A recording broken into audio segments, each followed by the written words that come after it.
I'm Cat Udane of Foxhole Films. And I'm Makayla McIntosh of Siren of the Pacific Productions. We're your hosts of the GateCrashers Podcast. Coming to you now. The GateCrashers theme is by Derek Graham Sound. Recording. And all the sounds in New York. And all the gin joints and all that. Anyway.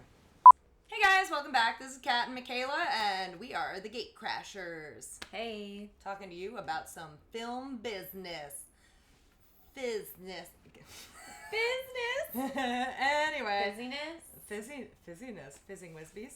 This is amazing. All right, so today we have a fun conversation for you. We are going to be talking about the first feature that Makayla wrote, starred in, produced.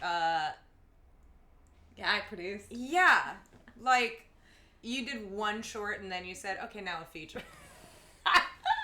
So let's talk about it. And we're going to get into it. We're going to talk about Shredded. And then the cool beat plays. Ready. Okay, Makayla. 'Tis time. Talk to me about Shredded. How did it come about? How did you find it? How did you write it? Foibles, fortes. Tell me everything. Oh, okay. I had a pretty tragic accident that upended my dance career in New York. And it's not that I can't dance. I will preface that. I am lucky to be walking. I'm lucky to be alive. But for dancers who understand this, like 8 shows a week is no frickin' joke. And it's already body maintenance overtime to like, you know, it's like when you take a car out and you just keep driving it and you never put What I Did for Love.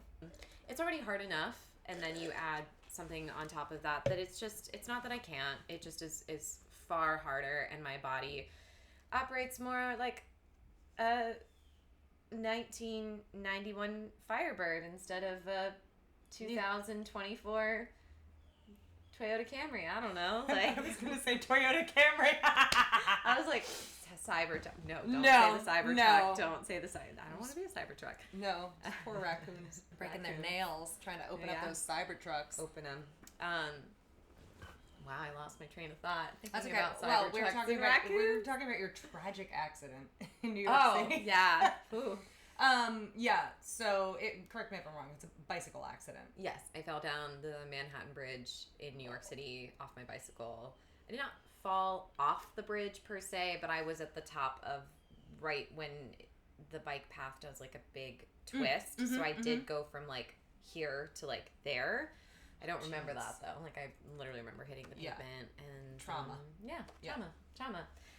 But I did remember thinking like as all that was happening, and at the time I couldn't walk. I was like, I either need to understand why this is happening or I need a miracle. How long could you not walk for?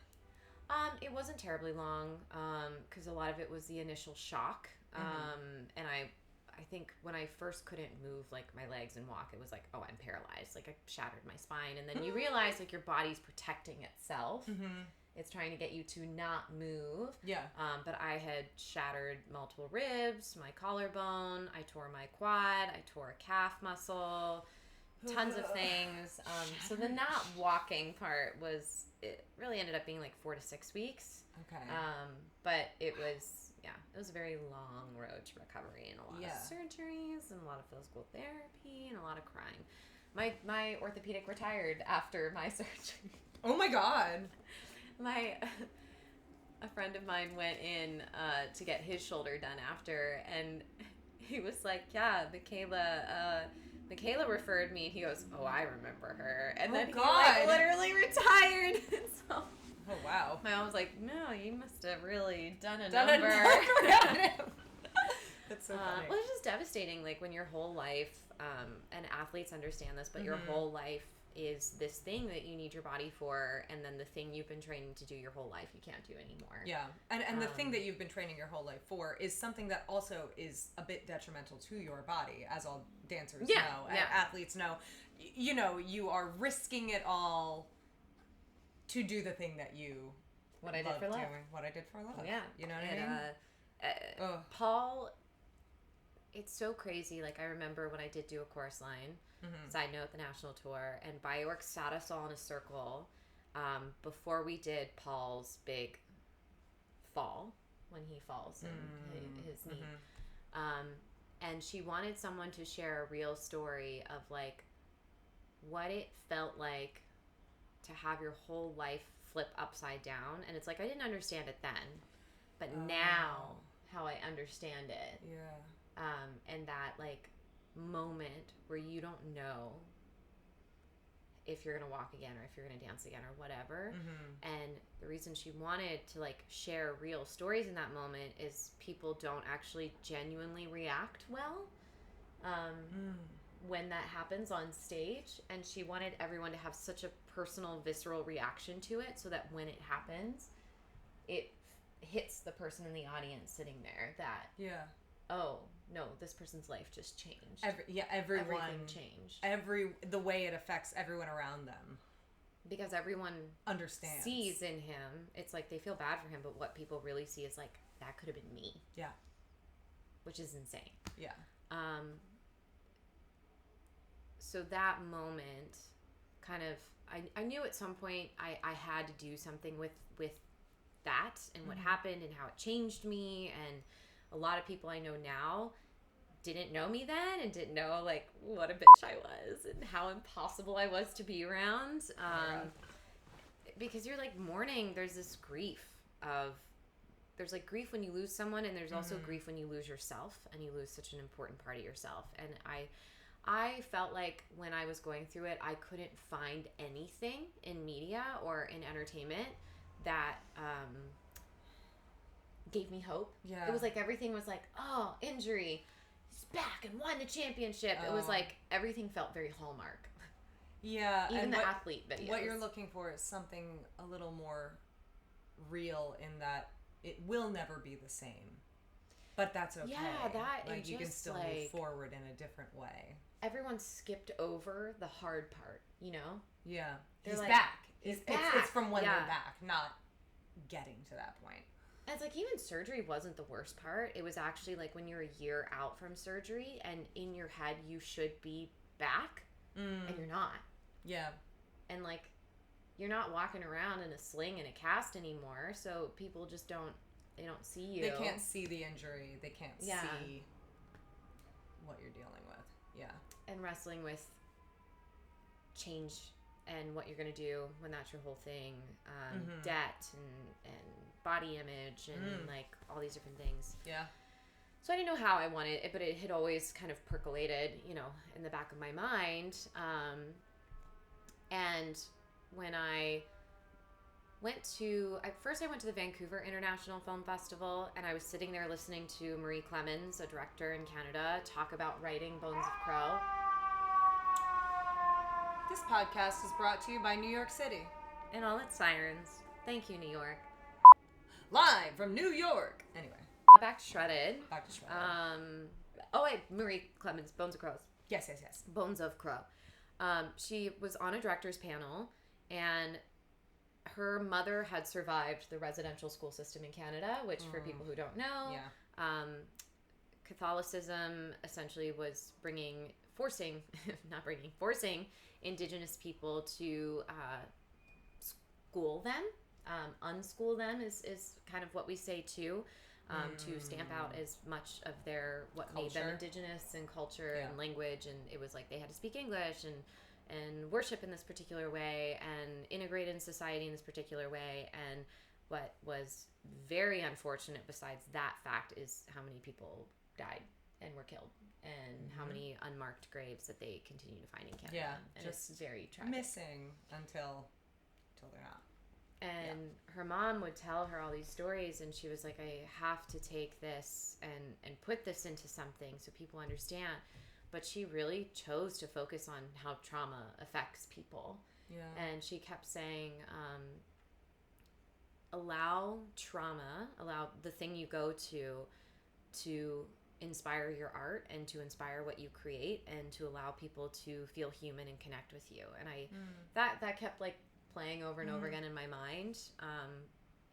And then I went to I had gone to the Women's Surf and Film Festival before that, and like watching all the surf films and knowing how therapeutic surfing had been for me, I knew there was just something that was going to connect all of these threads together, because getting to finally stand up on a surfboard for the first time after recovery was so big for me, and it's been so healing, and like swimming's great for my shoulder, and like surfing, it's just reminded me. Do you remember where you were much. when you stood for the first time? Like, it was Costa Rica. It was Costa Rica. I know, that's why I wanted you to surf so bad. I was like, oh my god, no, the first time I popped up, I was like, man. Yeah, like, what was that? What was that when you first stood? Like, how would you liken it and describe it? It was something I always wanted to do, and every time I went somewhere that I could learn how to surf, I was dealing with all my injuries. Like, I was in my sling, or it took me years to do a push-up again. And like, for those that don't surf, you're essentially doing like a push-up chaturanga to stand up on the surfboard. You go from all fours, and it's like going from the bottom of a push-up, but kind of into a chaturanga to stand up. And so I couldn't do that. Yeah. I could not. So the first time, and then you add the element of like, you're on a little board and balance is hard and there's a wave, and like, so standing up was just this huge moment of victory and just like my recovery. But also there is a high, like, I guess that's why people love like motorcycles or adrenaline. Skydiving. Risk. There is an adrenaline rush when you stand up on a surfboard, and that just moment when you're catching the wave and you don't know if you're going to stay standing up or not. There's just this thrill, and then there's this like other euphoria thrill when you are riding a wave. I get that with silks with Ariel. Whenever I've had to do a drop, I love it. And my instructor would be like, you have to like close back in, and I'd be like, but I want to fall. I want to do it. Sorry, Elizabeth. Yeah.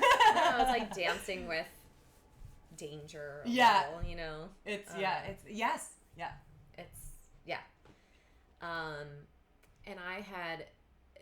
It was like starting to come to me in pieces, and then I had met Adam, who ended up being the director, and I co-wrote this with. I met him when he hired me for one of his short films, and at the end he just like kept doing this with his shoulder, and he was like, sorry, shoulder surgery, and I was like, me too, and he was like, cancer. I was like, not cancer, accident, but and the more we started, it's like I trauma bond with people who have been through, like, it's funny, like, my writing partner, also CJ, like, he's a walking paraplegic, and he had a paragliding. Yeah. Oh, he had a paragliding accident. Wow. Yeah. Yeah, I don't know. People, we bond. But there was this moment when I was sharing online as I was, like, trying to find some sort of outlet through going through this, and I was posting on Instagram. So many people started reaching out to me and saying, thank you for sharing. Because social media at the time felt like this big highlight reel. Like, I think people have gotten a lot more honest on social media. Correct. But at that time, everyone was posting like, oh my God, book this job, and like, look at my perfect house, look at my perfect booked kids. And blessed, and everything was perfectly curated, and like, and it just felt like no one was real. And I was like, I can't keep getting on here and seeing this when I'm at the lowest of the low of my life, and like, I feel like awful. And so I just started sharing in that way. And not long after, and then this is kind of where the title ended up coming from, I did a photo shoot where it was called Shredded and Torn. And I had to get fishnets and stockings, and the photographer was like taking photos of me tearing it. So it was either on me and I'm tearing it off of me, or like holding it, tearing them. I think I've seen some. Yeah, but he did a whole series of it with like multiple models, fitness people, dancers, everything. And I thought about that so much, and he always asks 3 questions after you're done, and he was like, what did this do for you? And I was like, it was so cathartic to like literally shred this. It was like a metaphorical thing, and then shredding and surfing, as people shred. Yeah. And I was like, oh my God, that's what it is. You're shredding emotionally, and you have this thing that shreds you. Also shredding waves, like, it just, the name came pretty quickly once we started. Oh yeah, it's great with surfing, and because you're trying to take healing also from being a male with breast cancer in Adam's case, and for me, like, I knew dance had a shelf life anyway, and I knew, like, you meet so many dancers who are in their 30s and 40s, and they can't figure out what to do with their life once they're like, oh, I'm not 20 anymore, like, and you're like, what do I, am I just a dance teacher? And I like couldn't accept that. I just couldn't. Yeah. I love people who love to teach dance. That was not for me. Teaching's not my gift in life. It's not what, like, I've researched a lot on human design and archetype and things like that. And my top is visionary. And an archetype is teacher. And that's like one of the lowest ones I rate in. Some people are meant to be teachers. And I'm just not one of those people. What are the qualities for visionary? I think faster than I can explain things or do things, and it's because that's so real. And I expect people to understand what I'm saying, which is what makes me a terrible teacher. I don't have the patience. I'm like, I see the vision of where we're going, and I think that way.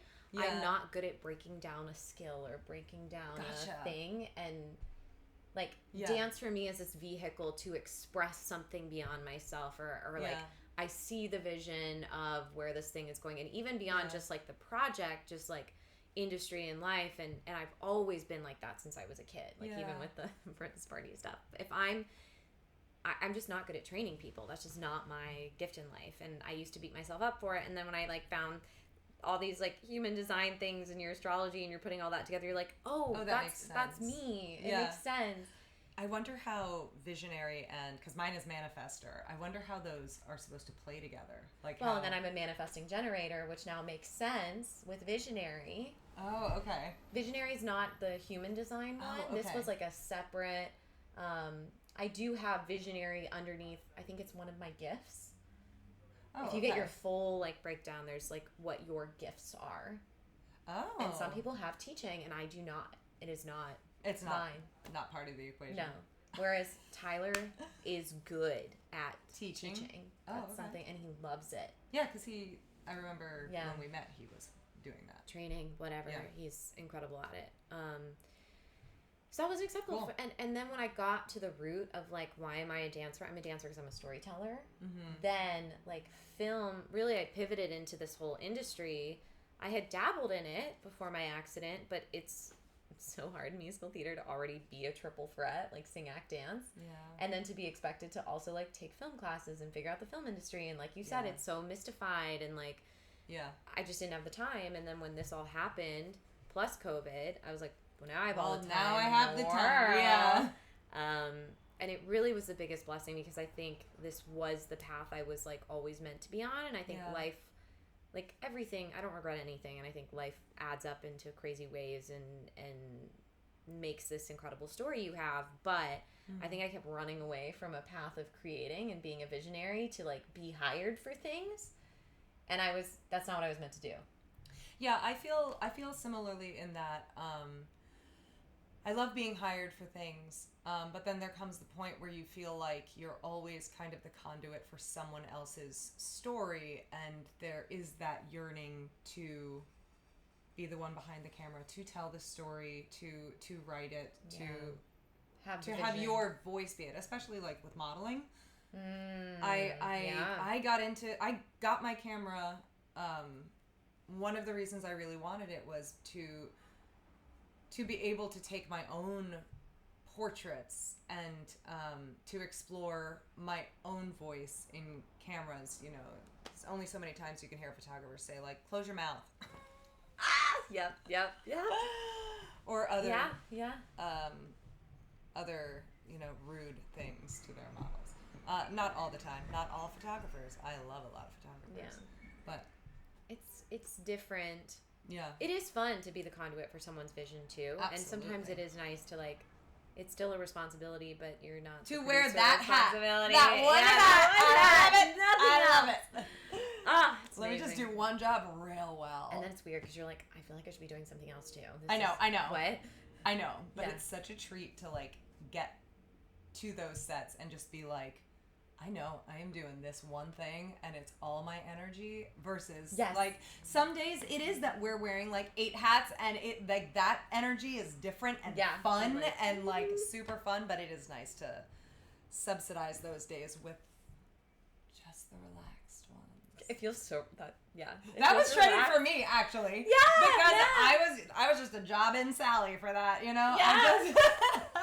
I love that. I finished one scene, and I think you guys had a couple more to do before we got to the end of day. Like, scene for me. I went to the beach. I had a kombucha. I was like, today is perfect. Like, it was great. Yeah. It was a great day for me. I love that. Yeah. I know it was a rough day emotionally for you because you're literally telling the story of your trauma. Yeah.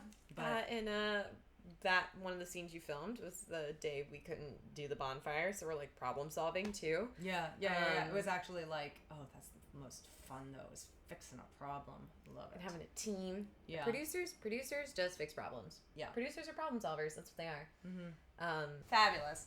So, hi, welcome back. You've been here the whole time, but we had a bathroom break. So continue. I don't even know what I finished on. Do you?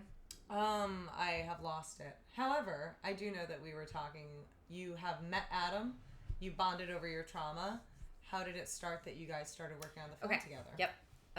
So part of the reason I wanted to do a feature also was I realized in not having auditions for a few months, and I needed to prove that I could lead the film and that I had the ability to lead a film before anyone was going to actually let me lead a film. Mm-hmm. Or I could keep auditioning and wait forever, and that's fine too. But I was like, no, I know I can do this. I want to do this. Let me write something as well. Assessing what you have control over, and if you're not getting hired to lead a film from the normal path, you have control over whether or not you create a film. Yeah. I do, and I was starting to anticipate from reading trade articles that we were going to have a strike. It was going to happen. Like, even in October, when Netflix stopped filming, looking at how auditions were changing, and everyone was basically prepping for the industry to strike, I was like, let's film right before the strikes. Because I'm not going to be getting a lot of auditions. Things are going to get slow. People are going to want something to work on. May's usually slow anyway. Yeah. And also in Rockaway, it's not tourist season, which is part of why we set, like, hey, we're doing it in May. It's happening. And I was might be chilly and choppy, but it... it might be chilly and choppy. Well, and to also prove it as a producer that I could finish something, because a lot of people make films and they fall apart in fundraising, they fall apart while filming, they fall apart in post, or they all get done and then literally just never released. Yeah, it's very interesting. I feel like the number of projects that I've been a part of that have, you know, sometimes you get told, especially if you're non-union, pre-member, SAG eligible, baby. But you get told part of your payment is this footage. And if you don't receive the footage, and sometimes it's because they didn't capture what they needed, or the sound was bad, or sometimes it is because they are not, the filmmakers are not happy with the product, and so they don't want to share it. But in that case, just tell your actors that. Don't just, like, not respond to emails. Or I've seen a lot of stuff get caught up in litigation, like people not having all their ducks in a row. Ooh. 2 films now that I've been in that I may never, obviously I can't talk about it because of the films and the filmmakers and the paperwork you sign, but I know of 2 films that I've been in that I will probably never see the light of day until the litigation's finished. Was it? Damn.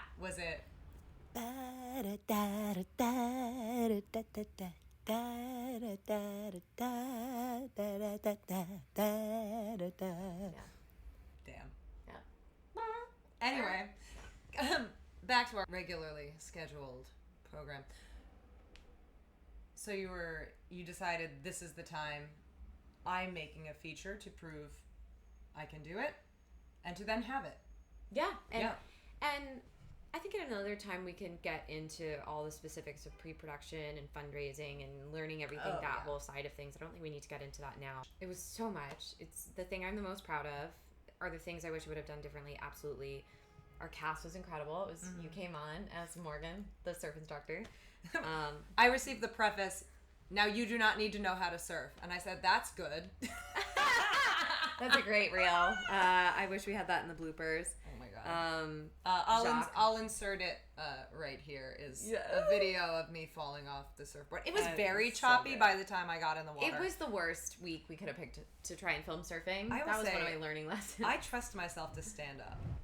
I think you could. You're very athletic. I'm very athletic. I could barely stand up that day, and it was rough. It was not. Yeah. And it was choppy freezing, and small. and I was barefoot. I did not have boots, and I was like, my feet were just numb. Yeah. It was so bad. Anyway.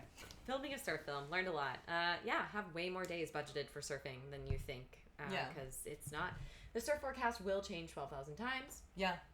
But what I would love to say is that through every step of the process, here's what making a film does that I think is so much better than being an actor. Besides the fact you actually have something you've created and you're in control of and can share and is yours and you finished it, it felt like it put me on the same level with people I had thought of as gatekeepers, because I am now someone who can hire them.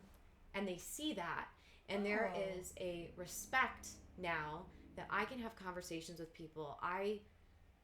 Like producers, because now that I've produced something, the conversation is not about me being an actor. They know I'm an actor. Yeah. But the conversation is us talking about producing, because we now have something in common that we've done. Oh, that's so interesting. It's not, oh my God, hire me, yay. And it was like, oh, what challenges did you have when you were making that? And like, what challenges did you have? And you, whether it's producers or it's other directors or it's writers you want to talk with or casting directors, like I can hire a casting director.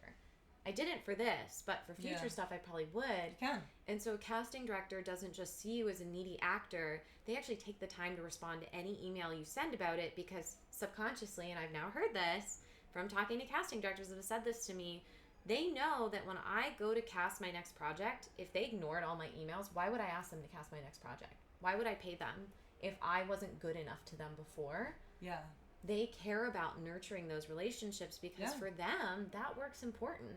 Yeah. And they want to get hired to tell meaningful stories. And if the project doesn't get made, that's not good for anyone. No, because you're not establishing yourself as reliable. Yeah, so if you become someone that people can understand as someone that finishes, someone that completes a project, someone that you can take their word for it, people want to get on the moving train. People want to get on the moving train. They do. And while no casting directors could come to a screening in Rockaway this past weekend because the A wasn't running and Sunday. Oh my God. Like, multiple wrote back and they had watched the trailer. Oh, okay. Because I put a link to the trailer in there, and I had included a little review from a reviewer in the email. So I'm like, even if they never see the film, I got to share more than like, oh yeah, I had 5 auditions this week. Or I signed with a new agent, or here's my new headshot. Yeah. I made a film. And it just puts you in a different category, because you're now seen as like a respected collaborator and not just someone who needs a job. Yeah. I will say, I agree with that, and I enjoy that feeling as well. What I think is disappointing is the fact that it's just such a shining a light on the fact that actors can be so disrespected. Yeah. And it's odd, because actors are an integral part of the process. You have a bad cast.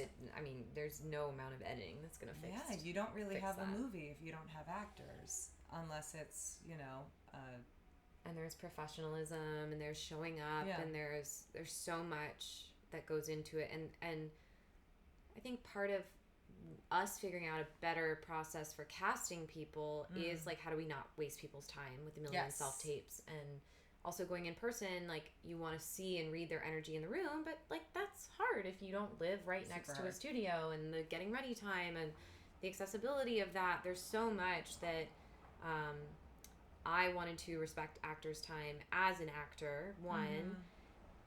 But then on the flip side, you hear these horror stories that casting directors tell that of things that actors do that you're like, okay, well that's why it is what it is that's now. Why. Yeah. Because it's that I don't want to say stink of desperation.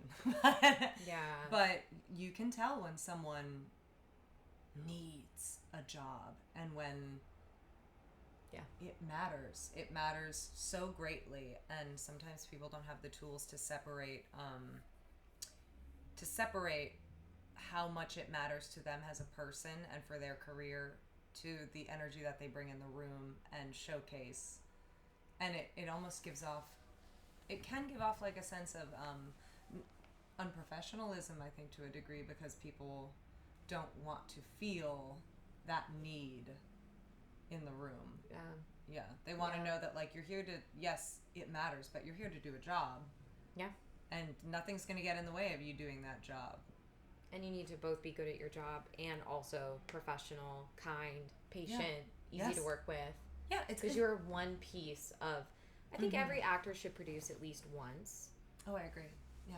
To understand, actually, yes, we're very important, but how little of a part of the entire process we are, and how many things a producer is thinking about. Yeah. That it's like, they're not ignoring you. They're not trying to not get back to you in a lot of cases. It's just like they've gotten 60 emails today. Yeah, and in the last 5 minutes. Learning not to take that personally. Yeah. It's super just important. To do it once so you know how to make producers' jobs easier. Yeah. And better. And they will have a respect and a care for you that you understand that in a way that if you make it all about me, rather than like, how am I supporting the process? Yes, be respected. Good sets, X, Y, and Z. That should all be baseline stuff, like not being abused and things like that. But there's so much beyond, like, when you leave set for the day, the producer's still doing stuff for a few more hours. And the producer, if you have a good producer, is still doing stuff in the morning, fundraising, all that kind of stuff. Yeah. I think an actor should just produce once to understand I think what goes into it. I think it's like working in the service industry. I think everyone should work in the service industry at some point, just to understand how not to treat your server. It's one of those. It's not the server's fault that your food's not there. The kitchen has been backed up for an hour. I don't know. It's that the producer is dealing with locations falling through. It's all of that. Yeah. Well, thank you for talking to me about Shredded and this early stage of the process. Thanks for being in it. Oh my God, it was my pleasure. I mean, which sounds odd because the content, but it was truly. You had a few tough moments. Your drunk moments are really funny though. Oh my God. Oh my God. But I look forward to getting back into our discussion on Shredded next time when we talk about the actual casting and shooting process and what happened day of, taking us through it. Fundraising, post-production, distributors. Yeah. Something that I think the film festival, the festival circuit. Like, one actor was like, I'm going to make my own films because then, I'm gate crashing the system, and then goes to the whole film festival thing and goes, wait a minute, this is just a whole nother side of gatekeepers. So why we did what we did in post and the festival industry and status of all that. Absolutely. Or ask us questions and we'll answer them. Yeah, let us know if there's anything you want to know. Thank you guys for being here. We'll see you next time. See you next time. Bye.